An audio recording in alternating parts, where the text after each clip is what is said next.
Yo, it's James here. Time for the NFL Week 6 in review. We're going to talk about some games, talk about some teams, just what I saw, what I thought about them, and just how I felt, and overall, just how the week went. All right, let's do it. Rams versus Panthers. Another week, another disappointing performance from the Rams. This team's a mess at every level, and I keep waiting for it to get better, and it hasn't. Stafford has looked awful, and the O-line is still absolutely painful to watch. And the sad part is, they won this game by 2 scores. That says a lot about the Panthers, who at this point are pitiful and didn't even score an offensive touchdown in this game. They're heavy contenders for the number 1 pick at this point in the season, and honestly, that's probably for the best. Ravens versus Giants. Man, the Giants are good. I know I said this last week, but Brian Dabble has seriously looked like a mastermind up to this point in the season, and has his team playing at a higher level than anyone expected, and I give him enormous praise for that. But I also give praise to the players. Saquon is finally looking like a top 5 back, Daniel Jones has been efficient, and the defense has stepped up big in key moments. On the opposite side of this game was the Ravens, who again choked a lead in the fourth quarter. With 10 minutes left in the game, they were up 10, and then they ended up losing by 4. They didn't play too bad all around, but did have 2 turnovers and just ran out of gas late again. They really need to do something about these constant collapses if they want to make any sort of noise throughout the regular season and into the playoffs. Jets versus Packers. From one New York team exceeding expectations to another, the Jets are looking great so far this season. Robert Saleh has been doing a great job as a coach. The run game has been strong over their current 3-game win streak, and Zach Wilson has played his role well, even if he's statistically been more of a game manager. On top of that, their defense has looked great, and Sauce Gardner is playing like a defensive rookie of the year candidate. For the Packers, they really didn't look that good in this game. Their offense only mustered 10 points, and they lost 1 fumble. And beyond that, they were 1 for 4 on 4th down conversions and just had a lot of avoidable miscues. Their defense also didn't look good and got run all over by Brees Hall. I think the Packers are still a solid all-around team, but these last 2 weeks have been pretty rough for them. Patriots versus Browns. The Patriots looked amazing in this game. Bailey Zappi continues to impress. In this game, he looked even better than the last. On top of that, the Pats defense put in a fantastic outing, forcing 4 turnovers and holding the Browns to only 1 touchdown. For the Browns, this obviously was a very poor performance. And sitting at 2-4, things don't look great for this team so far. And with a lineup of solid teams on the horizon, they probably won't be getting any easier. I do wish them the best of luck with their season, though. Bengals versus Saints. This is probably the best the Bengals have looked all season. Joe Burrow tossed 3 touchdowns, and 2 of those were to Jamar Chase, who racked up just over 130 yards, as the two look like the premier duo they are established to be. For the Saints, their offense actually looked quite good, putting up 26 points of their own, but it was the defense that faltered thanks to the aforementioned explosion of offense by Burrow and Chase, who made the Saints secondary look silly for a majority of the outing. At 3-3, the Bengals are still firmly in the playoff race, though are second in their division thanks to last week's loss to Baltimore. For the Saints, their playoff hopes seem to be slipping away, though I don't think it's too late for them to turn it around with some decent matchups upcoming on their schedule. Vikings versus Dolphins. The Vikings have looked really good this year. Sitting at 5-1 and standing atop the NFC North, they've looked like arguably the second best team in their conference outside of Philadelphia.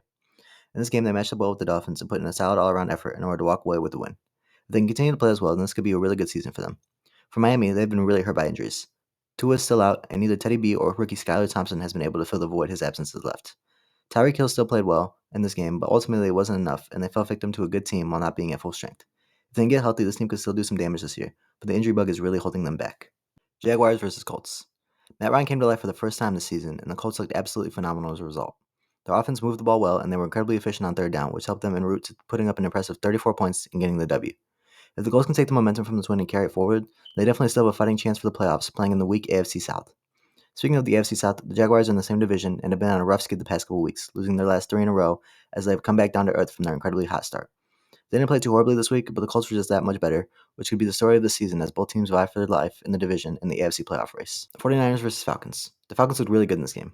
Their defense did a great job of shutting the 49ers offense down and luring Jimmy G into throwing 2 interceptions, while their offense played an efficient game and Marcus Mariota played incredibly well, even taking home NFC Offensive Player of the Week honors. I don't know how the Falcons season is going to go, but a lot of credit to them for fighting hard all throughout the season so far. For the Niners, they have just been incredibly inconsistent, trading wins and losses from week to week, and at times seemingly punching under their weight. This team doesn't truly feel like a competitor, but they still have plenty of time this season to make adjustments and make another deep playoff run. Commanders versus Bears. This game sucked. It was almost as bad as the previous week's Thursday night game, though mercifully, it was slightly better. Neither of these teams showed much in this matchup, and I would say neither of them has much to look forward to this season. For the Bears, Justin Fields showed grit, but not much else, and the team around him completely collapsed, especially late in the game. Whether or not he's the future of this team is still very questionable, and the team as a whole has so much to work on. For the Commanders, they won this game, but didn't really look like a winning team as they hobbled to the finish line, off the back of 50 Cent 2.0 Brian Robinson Jr., and basically no one else besides their defense. Carson Wentz threw for less than 100 yards and broke his finger along the way. Being without the QB1 will likely dampen the future of this team for the season, albeit it wasn't that bright to begin with. Buccaneers versus Steelers. So this game was a surprise, huh?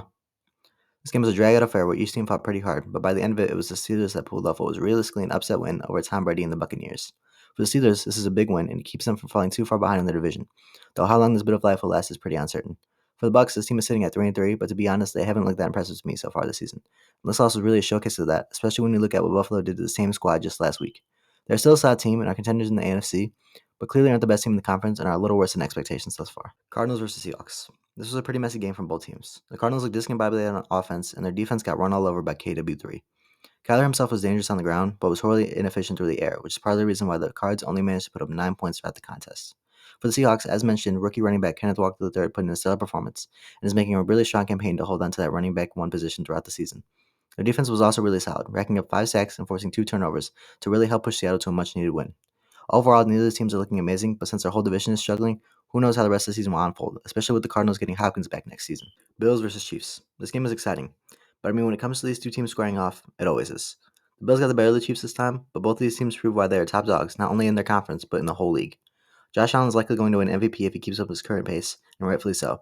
He outplayed Mahomes this game, and his connection with Stephon Diggs is a thing of beauty. Shout out to the Bills defense too, who came up with a turnover on the final possession and sealed the game for Buffalo. For the Chiefs, this performance really wasn't too bad, but they just gotta play down the stretch, and will likely have to make some adjustments before these teams likely made to get in the playoffs. Cowboys versus Eagles. This game was a lot less exciting than I was hoping it would be. In the first half, the Eagles just came out and crushed Dallas, jumping out to a 20-3 lead by the time the second quarter was over. They seemed to let up after halftime, but the damage had already been done, and they coasted to a 26-17 victory.